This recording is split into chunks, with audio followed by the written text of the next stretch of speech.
No Maranhão, o Bumba Meu Boi é uma oração.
Essa temporada foi boa, né?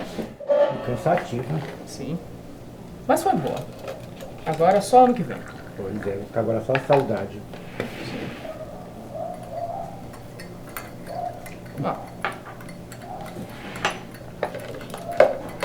Quer um pão? Eu aceito, cara, por favor. As brincadeiras em torno ao Bumba Meu Boi, misterioso touro encantado que morre e ressuscita, têm suas raízes fincadas na ancestralidade.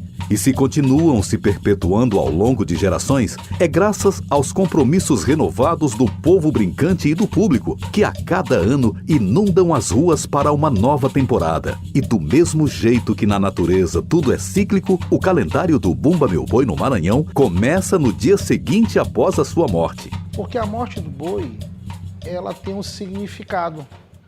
Tudo que tem começo tem que ter meio e fim. Então, para nós, aqui do Brilho da Terra, tudo que começa tem que terminar. Tudo que se abre tem que se fechar. Então, a morte do boi, ela é o fechamento, né? É o encerramento do ciclo do ano, né? Para a gente poder planejar, programar, trabalhar o ano seguinte. A gente trabalha com 2 dias. O sábado eu trago os aparelhados, que são os amigos, para dançar para o Oriente. O Oriente fica por último. Terminou de dançar, os grupos vão para a casa dos padrinhos se esconder, porque são muitos boi. Ainda tem mais 2, fora esse aqui, estão num outro salão ali. Depois de esconder, a gente come um mocotó, ou então bebe um mingau, um caldo de ovos, recolhe. No outro dia, 3 horas, a gente está de volta para buscar boi. Mas tem uma equipe trabalhando 2 dias antes. A gente nunca deixa de matar. O mínimo que for, a gente tem que matar um boi.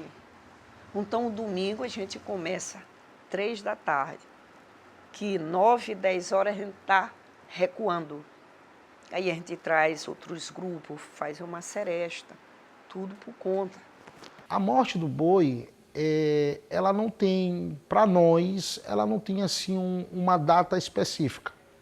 Como eu falei anteriormente, né? A morte do boi, ela é um fechamento, ela é um encerramento do ciclo. Então, tanto faz tu encerrar no final do ano, ou no meio do ano, ou logo após a temporada. Entendeu? Tanto faz. Pra gente, o importante é fechar o ciclo dentro do próprio ano, né? A morte do boi, ela não pode ultrapassar para o ano seguinte. Ela tem que ser feita no mesmo ano. Terminou de matar o boi, a gente bota 50 quilos de bolo, às vezes 2, 3 mesas aqui de bolo. Tudo é para dar. Então a comida, primeiro a gente bota os brincantes. A fila dos brincantes, terminou o brincante, entra brincante padrinhos, que os padrinhos geralmente são de idosos. E são pessoas que estão comigo do começo do boi. Terminou para todo mundo. Nunca sai ninguém sem comer. Nem ano passado que a gente comprou um boi e uma banda. E 2 capado, raça. E um boi se estragou. Mas foi tão abençoado, que essa banda, esses 2 capados, e os patos, galinha que tem, deram para todo o povo, era muita gente. Mas eu não sei se Jesus queria para mim entrar em desespero. E a gente não entrou, ficou com o pé no chão, confiou que ia dar certo e deu. Todo mundo comeu. A morte do boi aqui do Brilho da Terra, a gente tem um morão que a gente enfeita, né, com doce, a gente tem os bois que a gente enfeita, a gente ornamenta, fica uma coisa bem bonita. Aí tem a distribuição de bolo, aí tem refrigerante. É uma coisa que a gente faz mesmo dentro da tradição. O boi, ele é morto pelo Pai Francisco, né? O Pai Francisco vai e faz a parte dele, que é realizar o desejo da Catirina, que é matar o boi para tirar a língua, para dar para a Catirina, né? Que o desejo dela foi comer a língua do boi. Geralmente a gente faz 2 dias, que no primeiro dia o boi foge porque ele não quer morrer. Tu tá entendendo? Então o boi foge, que a gente fala que é a fuga do gado, né? No primeiro dia o boi foge porque ele não quer morrer, ele vai se esconder, se embrenhar pelo mato. Aí no outro dia é a procura, os vaqueiros saem à procura do boi, né? Para poder trazer para o Pai Francisco. O morão a gente se quebra todo, né? Antigamente as pessoas levavam os galhos, né, do morão para suas casas, porque é um galho santo, né? É um galho do morão de São João, onde o boi, o ritual da matança do boi foi feito.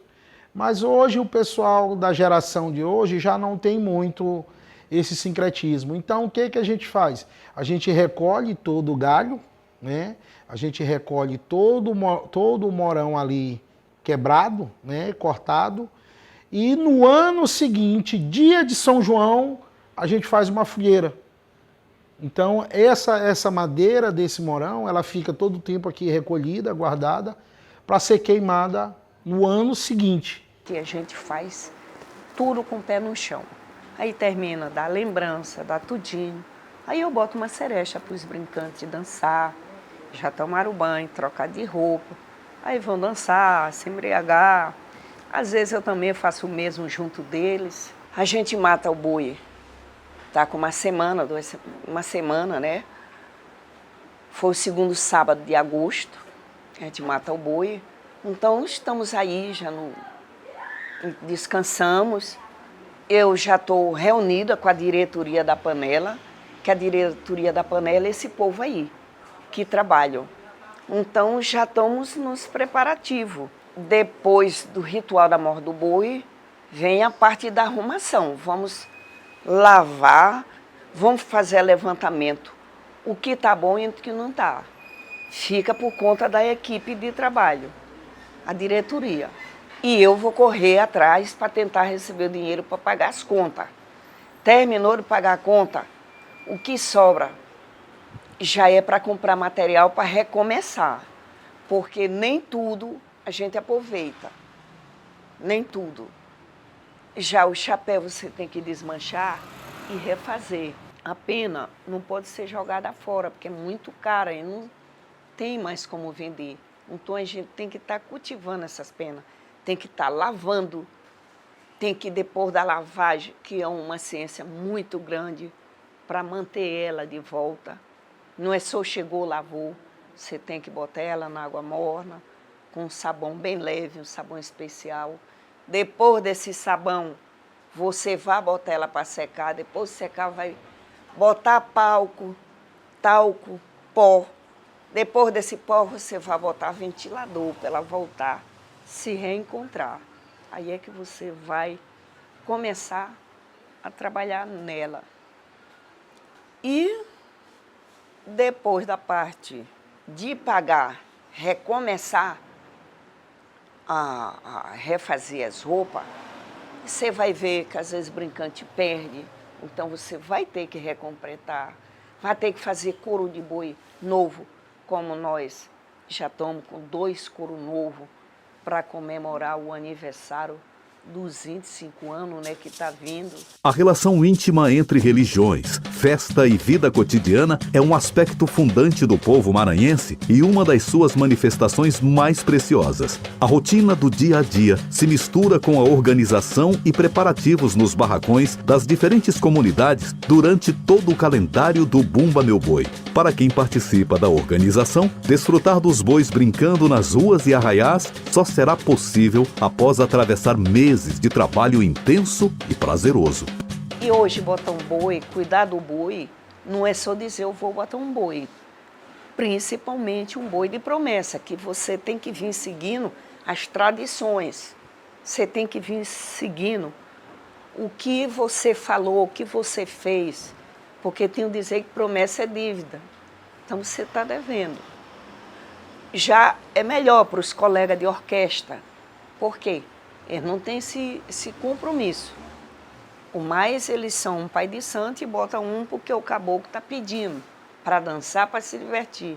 Aqui não. Aqui é um trabalho com mais seriedade, com pé no chão mesmo. É compromisso mesmo. Quando a gente começa o nosso planejamento do ano seguinte, né, a gente trabalha todos os custos, todos os orçamentos, né, das pessoas, porque aqui a gente tem muita mão de obra artesanal, muita pessoa autônoma, que vive daquilo, né, vive do seu trabalho. Então, são pessoas que a gente não pode errar, a gente não pode falhar. Então, a gente tem que trabalhar certinho, contratou, pagando, tudo bonitinho, tudo certinho. São muitos grupos e a gente vive na luta de trabalhar fazendo projetos. Então, para esses projetos, você tem que ter uma data. Então, cada um tem que se fixar. Eu batizo o boi o dia 13 de junho, que chuva, que faça vento. Batizo o dia 13, não pode ser segunda, terça, quarta, quinta. É 13. Então, eu tenho que correr com tudo isso para me alcançar, está tudo pronto dia 13 de junho. Aí, do dia 13 de junho, nosso compromisso é fazer a nossa apresentação a melhor. Nós não estamos querendo passar por cima de ninguém, mas nós estamos querendo fazer o melhor. Para mim, a disputa de boi é isso. É a melhor toada, é os melhores brincantes, a melhor dança, o melhor envolvimento para com a população, para com a cultura. A gente canta por amor. Então, a gente trabalha muito em cima disso. Até as nossas danças. Tem que dançar por amor. Daí para frente é só se fala em execução, só se fala em trabalho, né? Porque tem muito trabalho aqui que é feito à mão, bordado, demorado, que tem que ser entregue para o brincante com bastante antecedência. Aqui cada qual brincante faz a sua roupa, borda a sua roupa, né?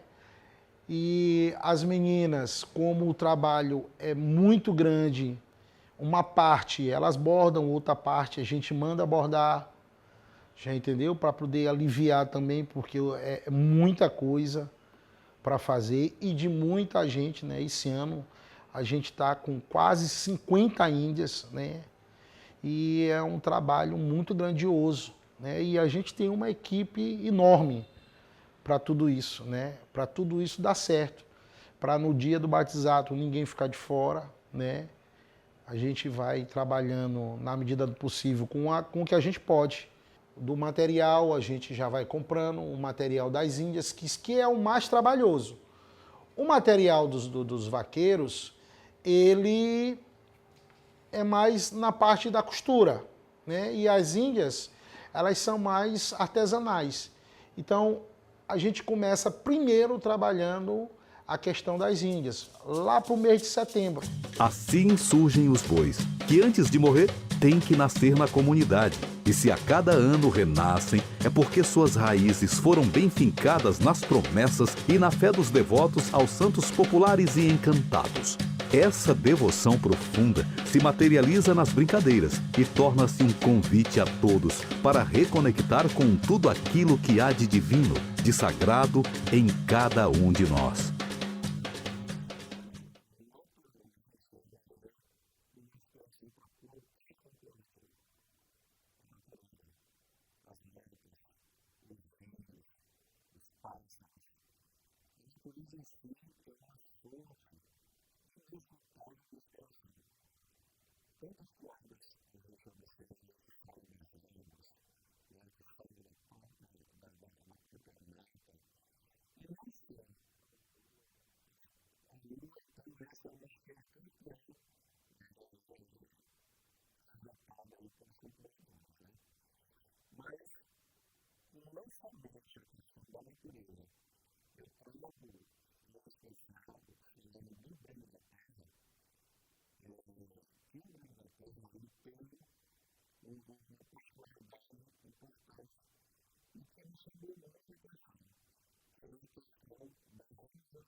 O Bumba Boi em si, ele é uma brincadeira relacionada diretamente com os santos juninos, né? Com São João, com São Pedro, com Santo Antônio, com São Massal, né? E quem tem as suas outras religiões também, tudo se agrupa, todo mundo se junta ali nessa hora.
Após a morte do boi, vem a questão da confraternização da festa dos brincantes. Nesse intervalo da morte do boi com a confraternização dos brincantes, já está definido o homenageado do ano seguinte, ou homenageada, né? Às vezes pode ser um orixá masculino ou um orixá feminino. Então, nesse intervalo já está tudo definido. Nessa festa a gente já apresenta para todo mundo, ó, 2026, o orixá, o santo homenageado é esse, beleza. Aí daí para frente a gente bate o martelo na questão das cores, né? O Brasil é o país da diversidade religiosa. Os ritos católicos, presentes desde o século XV com a chegada dos portugueses, foram se misturando com elementos dos cultos africanos e dos povos indígenas que milenarmente habitam essas terras. Essa convivência deu origem ao sincretismo religioso presente em tantas manifestações da cultura popular brasileira e também, claro, nas brincadeiras de Bumba Meu Boi. As pessoas têm fé, né? Precisam da fé para poder prometer, para poder sugerir que vai fazer. Eu até estava vendo um videozinho esses dias de uma pessoa lá de Monção, que o pai dele era cantador de Bumba Boi, ele brinca como Kazuma, e o pai sempre chamando ele para brincar no cordão da cantoria, enquanto patrão, e ele sempre recusou. E agora o pai partiu, então ele começa a cantar, começa a assumir o papel do pai, entende? Então tem essa coisa da herança, né? Da herança cultural da pessoa. Tem a coisa da religiosidade em si, que as pessoas de fato acreditam em Deus, acreditam em São João, acreditam nos encantados. E por conta disso vão. E além disso tem a diversão, né? Que nem todo boi nasce nesse sentido dessa fé. Tem boi hoje que já é criado dentro de, vou usar a palavra não é correta, mas eu vou usar dentro de um pacote, digamos assim. Aquele grupo tem boi, tem tambor, tem coisas para o ano todo. Então tem bois que já são nesse sentido. E tem bois que a gente pensa que não tem nada a ver com essa religiosidade forte, e tem sim. Boi de orquestra, que é conhecido na nossa cidade, que é de outro município, que é conhecido. A gente pensa que é uma coisa só para o comércio, não. Ali tem um dono, tem dois encantados que são donos daquela brincadeira. Entende? Nem os brincantes costumam saber, mas o dono com certeza sabe. As pesquisas não sabem ao certo os começos da brincadeira, mas ela surge junto das classes populares e menos favorecidas economicamente, nos engenhos de cana-de-açúcar, nas fazendas de gado e junto dos estivadores do litoral do Nordeste brasileiro. O folguedo tem suas raízes interligadas às pessoas escravizadas e trabalhadoras rurais. Muita coisa deve unir aí o Maranhão todo, inclusive. Embora haja essa questão de sotaques que se fala muito, né? Que são diferentes ritmos, não só o ritmo, é um conjunto de atividades que leva a se pensar no sotaque.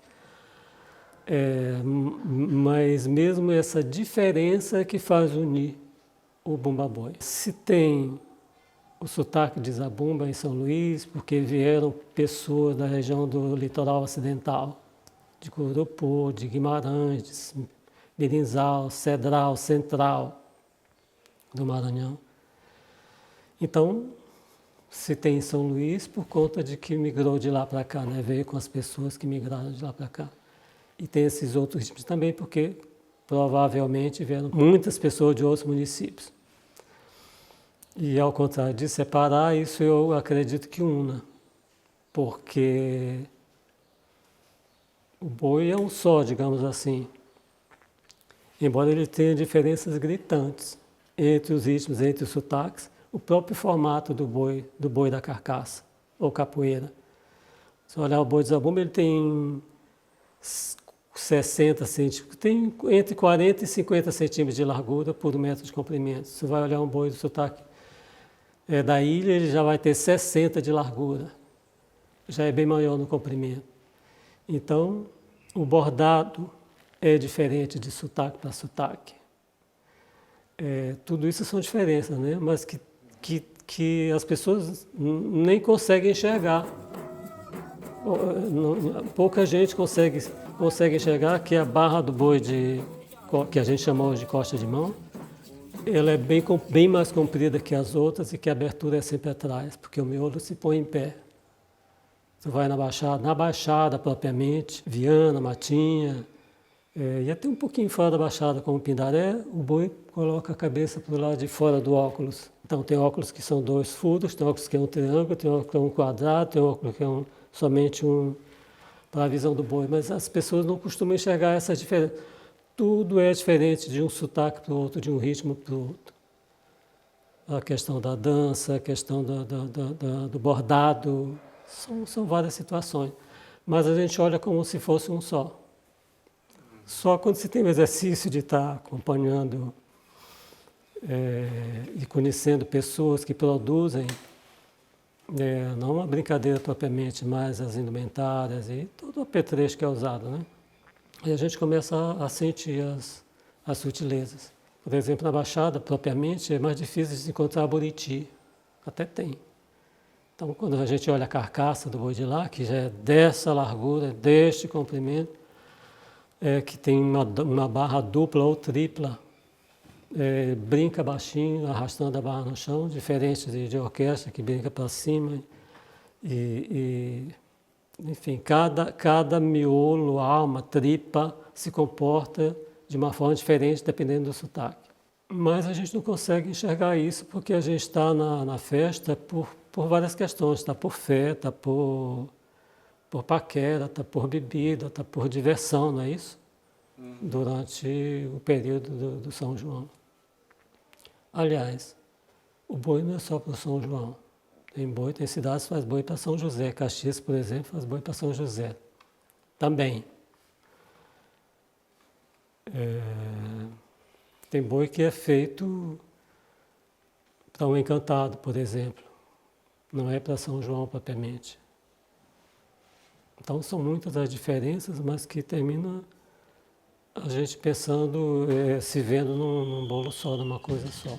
Os primeiros registros escritos da brincadeira no Maranhão foram em notas de repúdio que os cidadãos de bem publicavam nos jornais da época. Esse repúdio tornou-se lei a partir de 1830, quando as autoridades proibiram qualquer festa ou celebração que envolvesse tambores nas cidades, com o objetivo de reprimir os encontros entre pessoas livres e escravizadas, pois temiam uma iminente revolta. Até 1930, então, a trajetória do Bumba Meu Boi será marcada por momentos de repressão, criminalização, proibição, preconceito social e, claro, resistência. A primeira notícia que se tem, assim, oficial sobre a presença de um boi, antes era, alguns anos atrás, era aquela de Padre Carapuceiro, em Pernambuco, que dizia que era em 1836. A primeira notícia de Bumba Meu Boi. Mas foi localizado aqui, isso está disponível no dossiê de registro do Complexo Cultural do Bumba Meu Boi do Maranhão, produzido pelo IFAM. Então tem um capítulo que fala sobre a história. E lá eles localizaram, durante a pesquisa, no arquivo público, uma nota policial, eu acho que de 1828, então anterior a essa de Padre Carapuceiro, que diz que foi preso o Preto Fernandes com uma carcaça de bumba boi nas costas, alguma coisa assim, fazendo arruaça na Rua de Santana. Então essa é a primeira notícia que se tem comprovada, entende? Não adianta tu dizer que o teu boi tem 200 anos, 150 anos, se tu não tem uma prova concreta disso. Sim, tem a questão da memória oral, mas, por favor, a gente tem que ter alguma coisa um pouquinho mais concreta para acreditar nisso mais facilmente, entende? Então a notícia que se tem é essa, e felizmente o IPHAN fez um trabalho excelente. Esse documento é um documento de peso e é uma leitura bem atualizada, embora já tenha mais de 10 anos. Houve um trabalho árduo de folcloristas, jornalistas e intelectuais para enaltecer as raízes mestiças da brincadeira, valorizando as heranças ibéricas, africanas e indígenas. E, principalmente, houve esforços conjugados de mestres, brincantes e de comunidades que, por inteiro, resistiram nas periferias e zonas rurais para continuar fazendo o Bumba Meu Boi acontecer ano após ano, se atualizando com múltiplas estratégias ao longo dos séculos, até finalmente atingir o estatuto de símbolo identitário do Maranhão e patrimônio cultural imaterial da humanidade. Se atualmente, né? Olha lá nos anos 80, falava-se em São Luís de 3 sotaques, depois 4 sotaques e agora, na atualidade, a gente tem falado de 5 sotaques.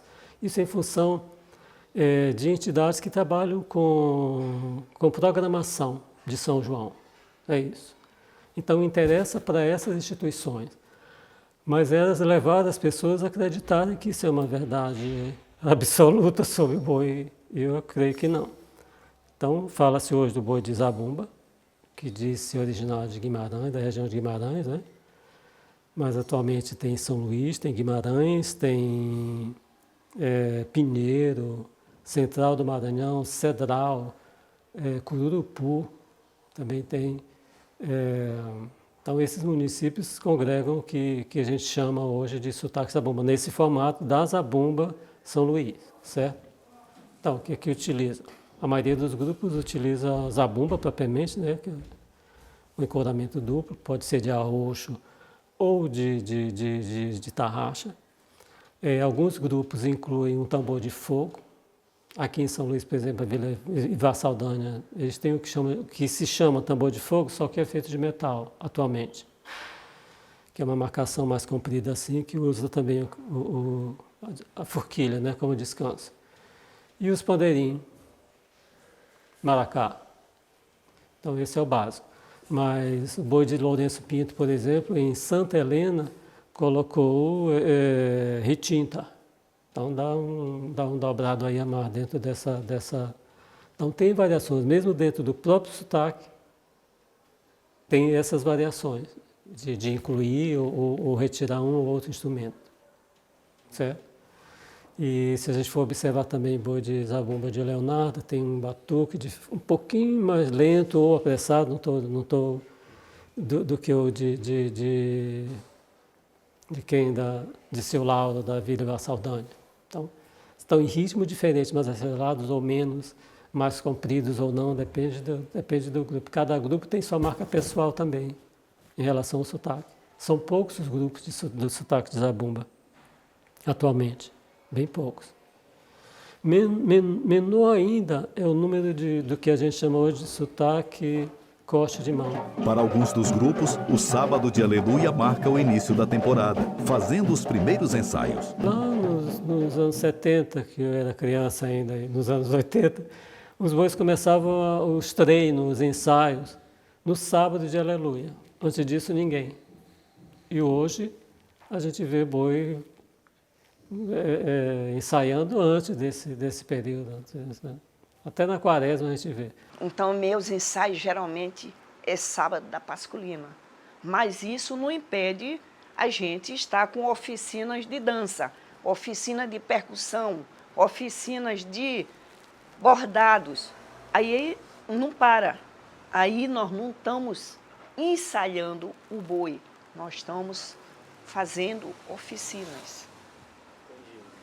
Aí todo mundo que quer aprender, jovem, de idade, vira a ser uma terapia para todo mundo. Propriamente dito, no mês de janeiro a gente dá a largada, né? Já se preparando com o Corpo de Baile 2026. E após o carnaval, os ensaios começam, propriamente dito, né? E do mês de abril para frente, que se chama-se o Sábado de Aleluia, né? Que antecede o domingo de Páscoa. Dali é a largada geral, né? Já é o anúncio em definitivo da temporada do ano seguinte, que é no Sábado de Aleluia. Aí ali a gente já está com o repertório de toadas definido, já estamos com todas as gravações de toadas feitas, né? Se houve ou não houve mudança no quadro de cantores. Se houve, já está tudo organizado, se não houve, já está tudo organizado também. Então, a partir daí é o pontapé definitivo para a temporada 2026, no caso do ano seguinte. Para alguns outros, os ensaios se estenderão até 13 de junho, no dia de Santo Antônio, a partir de quando costumam ocorrer os ensaios redondos. É daí que parte a aprovação, né, dos ensaios, né, se deu tudo certo, se está ocorrendo tudo bem, tudo já definido, o repertório já definido, o elenco já selecionado, né, as cores do boi já definida, tudo já definido. Aí daí para frente já vem o fardamento, né? A gente já vem desses ensaios periódicos. E quando chega o ensaio itinerante, ali já é um encaminhamento para a temporada junina. Porque os nossos ensaios, eles são geralmente de 4 a 5 horas de relógio, né? Os nossos ensaios. Todos os finais de semana e feriado. Então a gente está treinando ali o brincante para essa corrida, né? Para essa correria que é a temporada propriamente dita depois do nosso batizado, depois da nossa largada. Aí não tem mais essa história de eu não dar conta. Agora vai mesmo enfrentar como tem que ser, já entendeu? É isso aí, é muito bom, é muito gratificante, é muito alegre. Ave Maria, é bom demais. A gente que já está acostumado, a gente gosta muito. Gosta e preza, valoriza, é bom demais. Tradicionalmente, os batismos dos bois são um momento marcante do calendário dos grupos, pois é a partir desse ritual católico adaptado que os grupos obtêm a licença do Santo Protetor para brincar e então iniciam-se as apresentações. Para algumas agrupações, o batizado acontece no dia 23 de junho, véspera do dia de São João. Para outros, essa data é variável. Dia 13 é questão de paixão pelo santo, não é pedido nenhum, não é promessa nenhuma, mas como ele vem fazendo parte do meu círculo.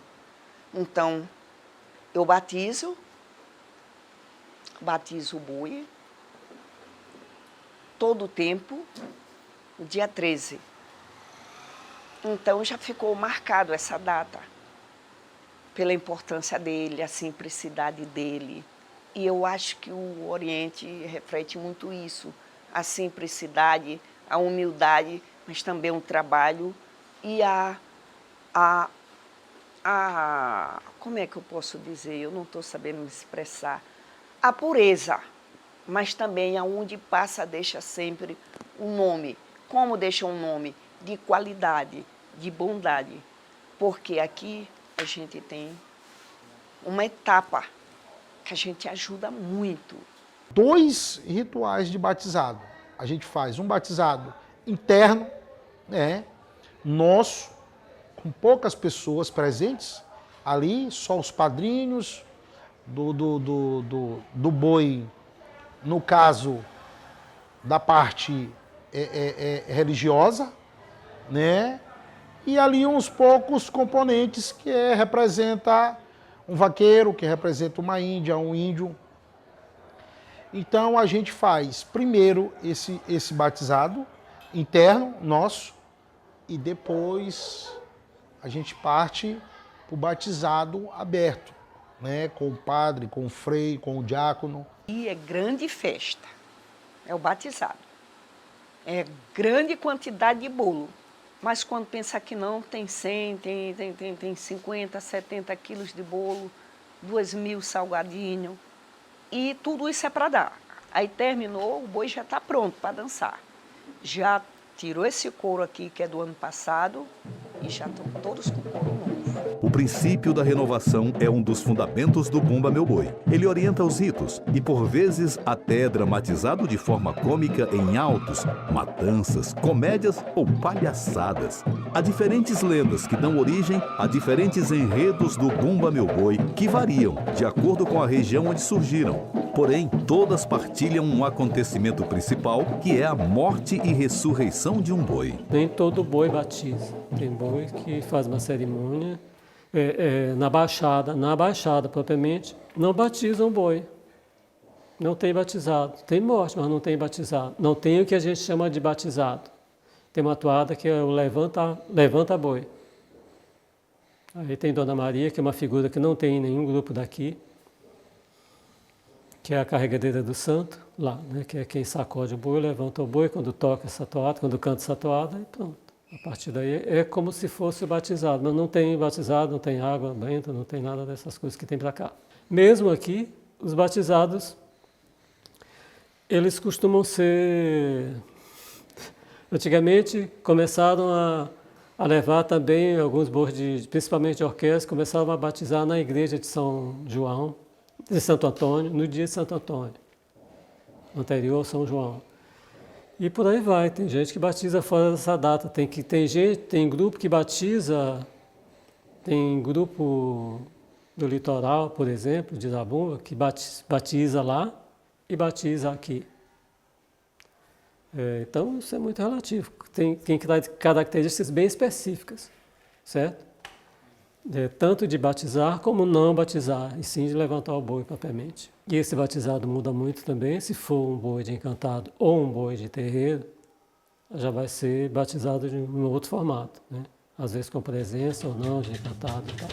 As apresentações geralmente seguem uma sequência orientada pelas toadas, começando pelo guarnicê ou reunida, quando o grupo e os brincantes se preparam para dar início. Lá vai é o aviso de que o boi já está saindo para brincar. O boa noite, o chegou ou licença é quando o boi pede permissão para dançar. A saudação, uma louvação do boi ao dono do espaço de apresentação e à assistência. O urrou é o momento em que o boi ressuscita, e a despedida, que é o final da apresentação. Nem todas as agrupações seguirão essa sequência à risca. Muitas vezes, depende do tempo que cada arraial destina para as apresentações.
Mas quem são os seres que dão vida a essas histórias na temporada junina do Maranhão, entre dezenas de apresentações que raiam o dia? Responder essa pergunta de uma maneira simples não é possível, pois complexidade e diversidade são características fundantes do Bumba Meu Boi no Maranhão. Porém, podemos mencionar algumas das figuras que brincam com mais frequência nas apresentações dos arraiais. Boi. É em torno dele que toda a dramatização acontece. A estrutura ou armação do corpo do boi é feita de talos de buriti ou geniparana, e o couro que a cobre é feito de veludo preto, bordado com miçangas, paetês e canutilhos. Miolo, brincante que dá vida ao boi. Pai Francisco, também conhecido como Francisco ou Chico. Em uma das lendas do alto, ele é responsável pela morte do boi para atender ao desejo de sua mulher grávida. Mãe Catirina, mulher grávida de Chico, tem o desejo de comer a língua do boi mais bonito da fazenda. Amo, dono do boi, quem organiza a festa, cantador, tirador das toadas, usa roupas luxuosas, tem sempre à mão um maracá e um apito e representa o dono da fazenda. Kazumba ou Kazumbá, misterioso, não é homem nem é bicho, tem raízes africanas e representa a fusão dos espíritos dos homens e dos animais que permanecem na terra. Usam máscaras ou caretas complexamente elaboradas. Rajados, bailantes que compõem o cordão. Tem destaque seus chapéus tipo cogumelo, com a pala bordada e com fitas coloridas que cobrem a borda até os pés. Vaqueiros, por serem empregados do fazendeiro, ostentam roupas luxuosas e dançam na frente e dentro do cordão, próximo ao boi. Caboclos de pena. usam as fantasias mais espetaculares, feitas de pena de ema, tingidas de diferentes cores. Na cabeça usam um cocar horizontal de 1,5 m. Índias e índios são dançarinos que executam complexas coreografias enquanto o grupo canta as toadas. São conhecedores das matas e exibem as suas indumentárias exuberantes e coloridas. Burrinha é o segundo animal mais importante do espetáculo, inferior apenas ao boi. Sua estrutura é feita de cipó e buriti. Para cobri-la é usado chita. Há uma cavidade no local da cela para o brincante entrar e dar a ideia de que está montado. Existem também outras figuras de animais como emas, carneiros, onças, garças, águias, entre outras. Mutucas acompanham os brincantes. Geralmente são esposas, namoradas, companheiras, mães, tias, avós ou simplesmente simpatizantes da agrupação que se colocam próximos dos brincantes para guardar seus pertences, auxiliá-los, sempre também mantendo a alegria pela noite toda. Na atualidade, muitas das brincadeiras acontecem em arraiais durante os meses de junho e julho. Esse período, instituído pelos sucessivos governos, responde a uma decisão de gestão, pois coincide com o calendário de férias turísticas. Nos grandes palcos espalhados pelas cidades maranhenses na temporada junina, as agrupações de Bumba Meu Boi são apreciadas e elogiadas por públicos de diversas partes do país e do mundo.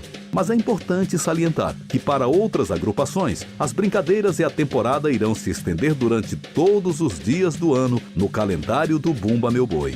É um mundo que a gente não vai entender nunca, porque é uma diversidade gigantesca e é impossível alguém acompanhar enquanto pesquisador de fato esse mundo de informação que tem. A gente tem que entender que há uma diversidade grande. As mudanças estão aí, estão acontecendo e bom que esteja acontecendo, porque vai tomando outros rumos, a gente vai ter que entender de outras formas, né? Eu não tenho saudade de dizer, era mais bonito. Não era mais bonito não, era tal e qual, hoje é outro formato, é só isso, a gente só tem que admitir que são coisas diferentes.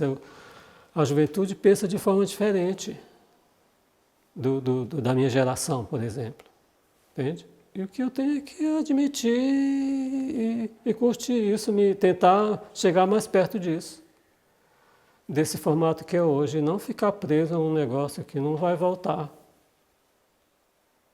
O boi tem que ser tocado para frente como tudo. São chamados sotaques aos diferentes ritmos musicais do Bumba Meu Boi. Quantificar os sotaques presentes no Maranhão é uma tarefa complexa, pois cada agrupação possui variações de instrumentos que determinam ritmos e batidas específicas ou figuras diferenciadas, segundo as diferentes evoluções cômicas que seguem dentro dos enredos, fazendo com que fujam de qualquer classificação possível. A gente não deve procurar nomear esses outros muitos ritmos que tem e não são poucos, porque não vai resolver problema, vai se criar outros maiores. Não adianta eu dizer sotaque de caixa, como tem um grupo de pessoas hoje que já usa essa expressão, sotaque de caixa, porque onde vão ficar os 200, 300 outros ritmos diferentes além deste. E mais, o que é chamado de caixa lá em Bacurituba e Cajapió é o que chamam de marcação. É outro instrumento que chamam de marcação em Matinha, Viana, Penalva e companhia. Então, vai criar outros maiores problemas ainda, como essa hoje de Pindaré, Baixada e Pandeirão, sei lá. Entende? Não adianta, eu acho que não há necessidade nenhuma, a gente tem necessidade nenhuma de estar criando mais nomes. Até porque eles não estão tão presentes. E pior ou melhor, existem grupos com esses ritmos diferentes aqui. Eu posso citar o Bilho do São Francisco, de Dona Nelci, que é no Recanto dos Pássaros hoje, que ela é procedente de Cajapió. Então ela trouxe esse ritmo de lá da região dela. É um boi que não é assim, extremamente conhecido, embora seja bem importante para a cidade de São Luís, exatamente por conta de que é um ritmo diferente desses que a gente vê aqui. E tem o Raiz de Olinda Nova também, que traz esse ritmo lá de Olinda, que também é mesmo batuque de Viana, Matinha, Penalva, por ali. Então tem, mesmo em São Luís, Tem outros ritmos que foram trazidos por pessoas dessas outras regiões, mas que não são vistos como tal, e dentro dessas programações eles são colocados como sotaque da Baixada, tudo como sotaque da Baixada. E não é, nem é Baixada, nem é sotaque da Baixada, e nem geograficamente Cajapió é Baixada. Mas enfim, acho que a gente não necessita criar nomes para esses tantos outros ritmos. Eu penso assim. Mas eu acho que a gente deve ir atrás desses muitos outros ritmos, para conhecer, para saber, para conhecer o Maranhão, para conhecer a musicalidade e tal. Diante de toda a diversidade rítmica e cultural, pesquisadores chegaram em uma classificação possível que identifica principalmente as agrupações que se apresentam na grande ilha de São Luís. Segundo os seus instrumentos principais ou as regiões onde surgiram, os sotaques do Bumba Meu Boi foram divididos em 5. De Matraca ou da ilha, de Zabumba ou de Guimarães, de Costa de Mão ou de Cururupu, da Baixada ou de Pindaré e de Orquestra ou do Munim.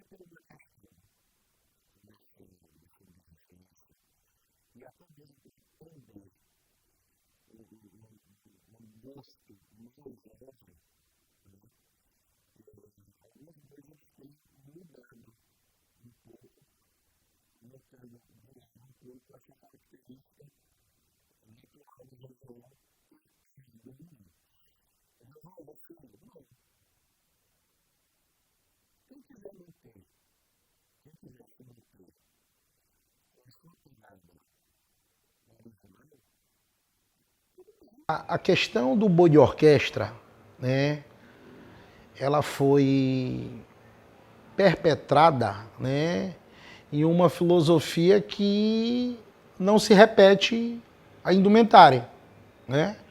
Quando a dificuldade bate na porta, aí a gente tenta reaproveitar algum tipo, algum material, alguma coisa. Mas aí, caso tendo um orçamento financeiro suficiente, pouco se reaproveita. Então, o que a gente faz? A gente vende essas indumentárias do ano passado, né? A gente vende e confecciona novas indumentárias. O Boi Oriente vai completar 35 anos no dia 21 de abril. Como a gente já viajou muito com o Boi Oriente, conhecemos o mundo inteiro, graças a Deus, Nossa Senhora. Foi o primeiro boi que foi no Esquenta, tá? Na Globo. Foi ele quem abriu as portas para os outros.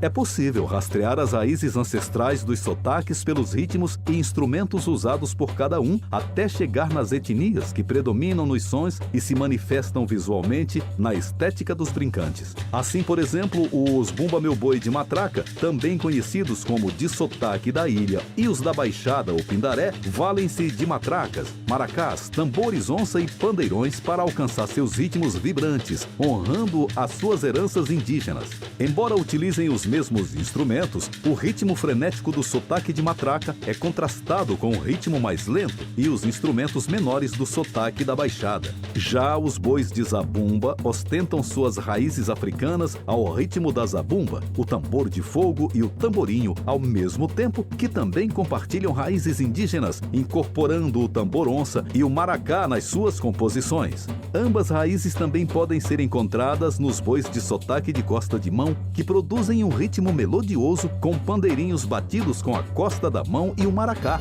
Já os bois de orquestra, sotaque criado mais recentemente, têm suas origens na cultura branca e utilizam instrumentos mais clássicos como saxofone, trompete, clarinete, banjo, caixa ou tarol, além do tambor onça e o maracá, presente em vários outros sotaques do Bumba Meu Boi. A Casa das Minas, há muitos anos, ela vem contribuindo para o nosso desenvolvimento cultural. Esse ano é o 105º ano do festejo de São Pedro na Casa das Minas. Claro que não era essa desenvoltura que é hoje. mas é centenário. Hoje nós temos uma média de 15 a 20 agremiação folclórica fazendo parte desse arraial. Para você ter uma ideia, há 100 anos atrás, essa festa era realizada no quintal daquela Casa das Minas. Com quê? Com o boi da Madre de Deus, o boi de Pindaré e o boi do finado Mizico. Assim começou essa nossa obrigação de São Pedro.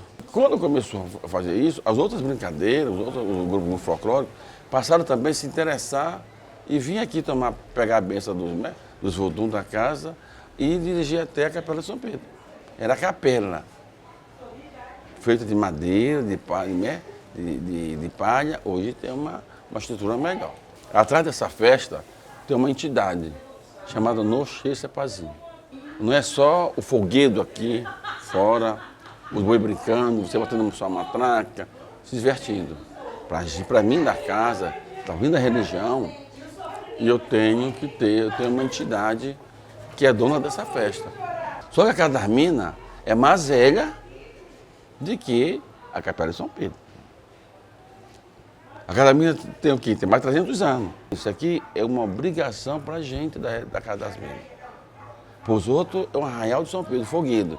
Mas para a gente é uma obrigação, porque tem uma entidade atrás desse evento. Essa festa, ela vem de outra. Essa festa é o término da festa do Dia do Espírito Santo. Porque as pessoas da religião terminou ali, fechou tribuna, derrubou mastro, mas para a gente da religião ela vem até São Pedro. Porque a festa do Dia do Espírito Santo é o quê? Quem manda, o divino, que é a entidade que rege, Noche. O festejo de São Pedro começou na década de 40. Foi iniciado pelos pescadores. Os pescadores se juntaram e começaram a festejar São Pedro, que São Pedro é padroeiro dos pescadores. Como aqui na Madre Deus era um porto, era mar, então haviam brincadeiras que vinham do Ribamar, da Raposa e de outros interiores e desembarcavam aqui, bem em frente à capela. Essa daqui é a terceira capela. Tinham mais duas que foram demolidas ao longo do tempo. Então, quando eles chegavam e quando iam embora, eles se apresentavam para São Pedro. Aí começou a junção do religioso com o cultural. Ao longo dos anos foi passando dos pescadores, aí juntou uma comissão organizadora e foram fazendo a festa. A festa começava antes, no dia 1º de maio. Eram 2 meses de festa. Aí com o tempo foi passando até que chegou na responsabilidade da igreja. Hoje nós somos comunidade de uma paróquia, mas continuando, mantendo a nossa tradição. Tem pessoas que carregam há 30, 40 anos. Tem uns senhores, tem uns mais novos, tem pessoas que chegaram agora. Mas nós temos essa equipe, a gente não escolhe. As pessoas aqui escolhem vir nos ajudar. Aí eles já vieram, já estão de camisa, aí já sabem o horário. Hoje já vão para a procissão luminosa, que é trazer a imagem já ornamentada para cá. E amanhã, da mesma maneira. Já vem para ir para a procissão marítima, para carregar, para botar no barco, para trazer novamente para a procissão terrestre também. São as mesmas pessoas. O nosso trabalho começa desde janeiro. A gente começa buscando apoios, fazendo a nossa identidade visual. Esse ano nós fizemos uma identidade rica em detalhes, com a procissão marítima, com a questão de Pedro Pescador. Um festejo muito grande. A gente se prepara não só enquanto igreja, mas na questão cultural, para receber as pessoas. Montamos uma equipe de segurança, uma equipe de bombeiros, uma equipe de socorristas, justamente para manter a noite inteira aberta, tranquila, para os fiéis chegarem aqui, prestar suas homenagens. Da Casa das Minas, o que eu entendo é um ponto de encontro, né? Os bois se encontram lá, justamente para vir para cá. É como se fizesse lá, como lá é também um centro religioso, então já de uns anos para cá, os bois costumam se encontrar lá e vem até aqui reverenciar São Pedro, o que faz todo sentido, né? São Pedro, a nossa tradição é que é 28, amanhecer de 29. É amanhecer com boi na rua, ali na capela de São Pedro. Rezar novamente, fazer as visitas de cortesia, amanhece na porta da madrinha mais velha, e quando dá, a gente nunca desce 11 horas, 10 horas, não, a gente desce 5 horas da manhã. A gente se concentra, faz toda a fogueira, se organiza, toma um café, se repõe. Não tem só um festejo de São Pedro em São Luís, na ilha de São Luís. Tem alguns. Tem esse mais conhecido aqui, no bairro da Madre de Deus, ali perto do Hospital Geral, onde tem a Capela de São Pedro. Mas tem, por exemplo, o festejo de São Pedro em Ribamar, com procissão embarcada. Tem festejo de São Pedro no Pau Deitado, com uma procissão embarcada. Tem muitos outros festejos de São Pedro paralelos que a gente não fala, a gente não se refere e nem conhece, não é isso? Mas existem. Tem fotografias e muitas por aí. Esse festejo de São Pedro, ele, claro, com o passar dos anos, veio mudando o formato. É uma espécie de arraial. Os grupos no passado iam, acredito que hoje ainda vão voluntariamente. Ele costuma ser de noite, né, na virada do 28 para 29 de junho, e amanhecendo o dia. Hoje é uma festa que existe uma concentração dos grupos, principalmente do sotaque da Baixada, ali na rua de São Patalhão, em torno da Casa das Minas, Casa de Nagô, naquele setor ali, e vão descendo lá para o arraial, digamos assim, para a Capela de São Pedro, né? E ali ocorrem muitas coisas bem interessantes. Eu vou citar o Boi Unido de São Bento, que era de uma senhora, que é lá daquele bairro, Dona Maria de Bala, o nome do bairro é Bom Milagre. Ela era mãe de terreiro e é a coisa mais impressionante, quando o boi sobe a escada, todos os índios recebem caboclo dentro da capela e a população nem percebe. Mas se tu olhar uma filmagem, tu vai olhar eles lá dentro, tu vai perceber que estão todos, os índios, né? Somente os índios estão com caboclo. Então tem muitas coisas que ocorrem que a gente nem consegue enxergar, porque é uma proliferação de gente, de brincadeira surgindo, né, para todo lado. E ele tem uma culminância também com, claro, nem toda a população consegue acompanhar isso, que é a procissão. Tem uma procissão embarcada e terrestre, porque ela muda conforme o horário da maré. Às vezes é de tarde, às vezes é de manhã, depende, meio-dia, dependendo da maré, né? E aí muita gente que já amanheceu, que já está lá, já não consegue mais ficar para a procissão, mas aí isso é renovado com um público de fiel, né, que acredita e que acompanha procissões. É a quantidade de povo que fica nos esperando para fazer a descida. Os conterrâneos, as pessoas que conhecem o boi, que seguem o boi e não conseguem nos apanhar na programação, porque a programação é 1 hora para cada lugar. E lá, não, porque é chuva que faça vento. O boi, 5 horas da manhã, está descendo a Capela de São Pedro. O dia de São Marçal marca o encerramento das apresentações do mês de junho e o desfile dos grupos de sotaque de matraca, o encontro dos batalhões dos bois da ilha. O coração do bairro de João Paulo, um centro comercial de grande movimentação, é fechado para o trânsito, muda-se o itinerário dos veículos e o cotidiano da comunidade por inteiro organiza tudo para receber o público e os grandes batalhões, deixando-se atravessar pela pulsação e a efervescência da festa. Do romper do dia ao anoitecer, mais de 30 grupos de bois de matraca desfilam na Avenida João Pessoa para um público estimado em 200 mil pessoas. São Marçal já é uma festa histórica, né? Já é uma festa, todas as duas são, uma festa antiga, que também é um ambiente assim, digamos, a palavra não é pesado, mas é denso, por conta dia que a festa ocorre durante o dia, né? Desde cedo da manhã até, nos últimos anos, quem tem feito essa abertura é um boi de Timon, que é o boi do seu maleiro, que chama Riso da Mocidade. Ele vem todo ano, já há mais de 20 anos, ele que faz essa abertura lá. É o primeiro que passa.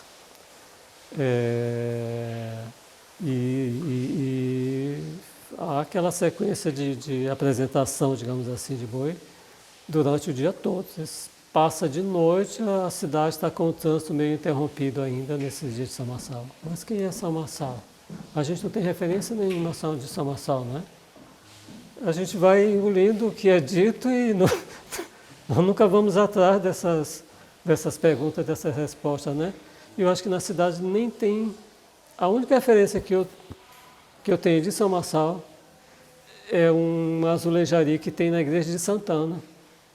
Eu vi, depois dá uma passada lá, procurei na sacristia, era um bispo.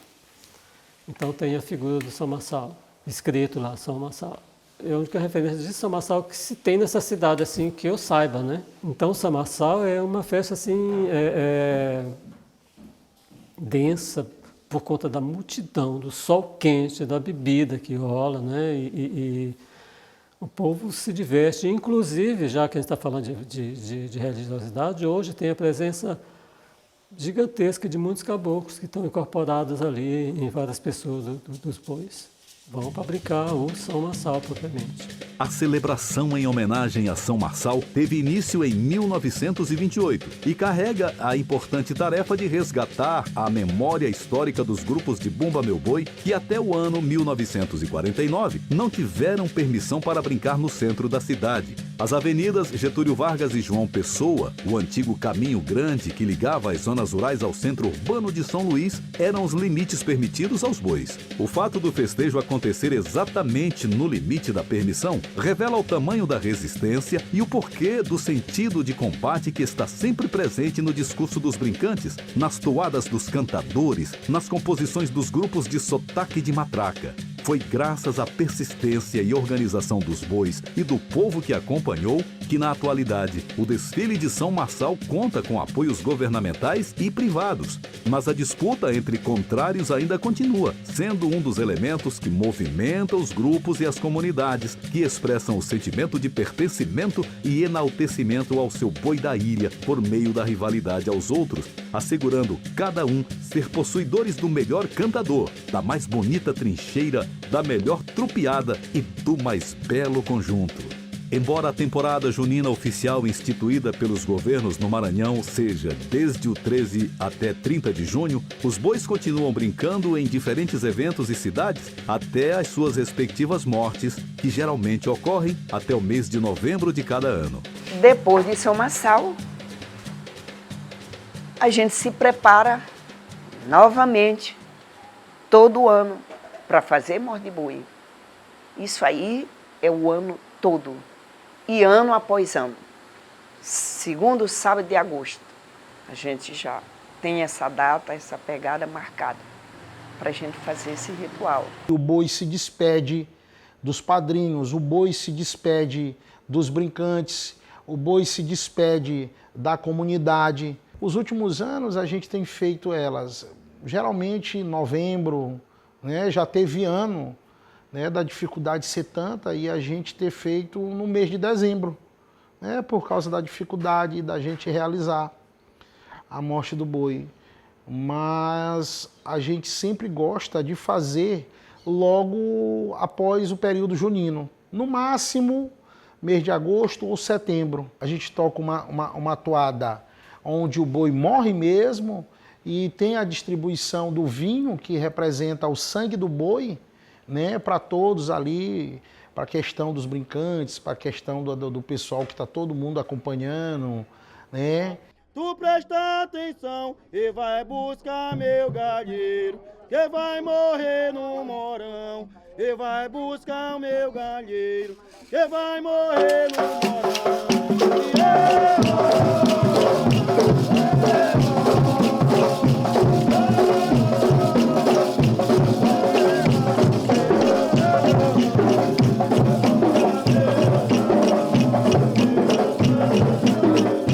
História Histórias e lendas se misturam em terras de encantaria. Não é casual que o enredo mais recontado, O Alto do Bumba Meu Boi, da história de Chico e Catirina, resgate e ponha em manifesto conflitos entre opressores e oprimidos que eram efervescentes no seio da sociedade colonial, mas que ainda hoje cumprem a tarefa de representar os acontecimentos que ocorrem na vida do povo. Conta a lenda que o pai Francisco, um homem negro escravizado em uma fazenda, rouba o boi mais querido do dono da propriedade. O motivo do furto é satisfazer um desejo de grávida, pois a sua esposa, mãe Catirina, só quer comer a língua do boi. Quando o fazendeiro descobre o sumiço do animal, manda os vaqueiros o procurarem. Mas ao saber que o autor do crime era o pai Francisco, o dono da fazenda obriga ele, sob ameaça de morte, a trazer o boi de volta. Pajés e curandeiros indígenas são convocados para, com a ajuda dos encantados, trazerem o boizinho de volta à vida. Quando o boi ressuscita urrando, todos os brincantes cantam e dançam ao redor dele em uma enorme festa para comemorar o milagre. Assim, igual que tudo na natureza, que é cíclica, a morte dos bois é o encerramento de um ciclo, condição necessária para que tudo recomece no dia seguinte. Mesmo que o boi ainda vai demorar a nascer, a comunidade nunca o deixa morrer, ansiando por uma nova temporada assim que os tambores cessam. E tal como o couro do boi se revela novo a cada ano em uma atitude de resistência, a comunidade também se renova, atualizando suas histórias e manifestando seus desejos em vozes de toadas.